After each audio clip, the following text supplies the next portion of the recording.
And number 2, Tetairoa McMillan goes by T-Mac out of University of Arizona.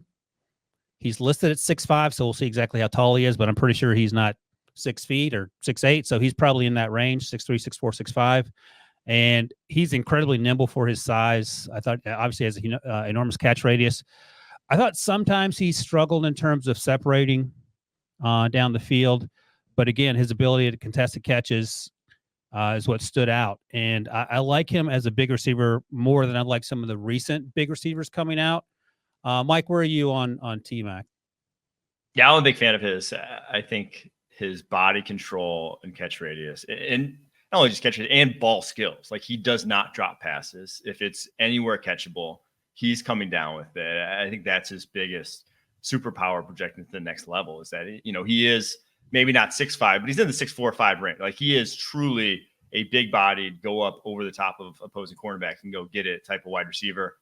I thought he's a really loose athlete. What you worry about with those tall wide receivers is that a lot of times corners get their hands on him so easily, and then all of a sudden they're stuck on corners the entire route. I thought he had some flexibility to him, some ability to sink and keep his body clean, because, you know, 6'5", 210 is still a skinny guy. Even if he's, you know, over 200 pounds, that's a skinnier type of wide receiver. So he's got to keep himself clean. I thought he did a good job of doing that. But to your point, he's not like a true explosive separator the way Luther Burden is. Like, he's not going to be that guy whatsoever. But at 6'5", it's just a different type of game that he plays. So I think, like you mentioned, in terms of the bigger wide receivers, like comparing him to Drake London a year out, I think his tape was better than Drake London's as a true sophomore. You know, the sophomore tape versus sophomore tape, I think his was a little bit better. You think he has a little wiggle, Rick? Yeah, I thought after the catch, he's more of a weaver. He's not going to be a water bug stop-start guy. But I think he is a little bit of a build-up speed guy. I think the longer he goes, the more speed he builds up down the field or even after the catch.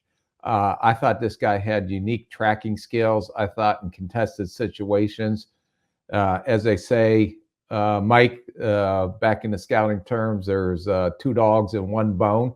And usually he's a dog that comes down with the bone when he's contested over a corner. I thought that he had unique ability to find open areas and zone coverage.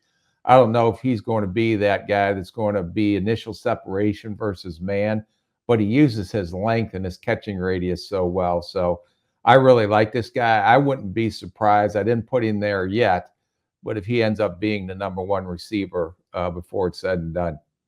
You realize I had him as my number 1. You're okay with that? Yeah, that's fine. No one pays attention anyway.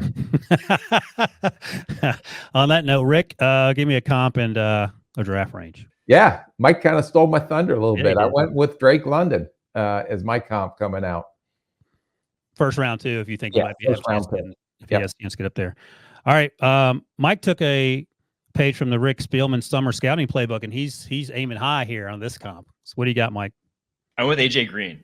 Ooh-wee. I think similar body types. There's, like I said, there's not a lot of guys who are that tall and skinny doing it at the NFL level at a high level. And AJ Green was one of them, obviously. So I think that's the role he'd play at the next level, too. It's no Miles Austin, but it'll do in a pinch. So well done.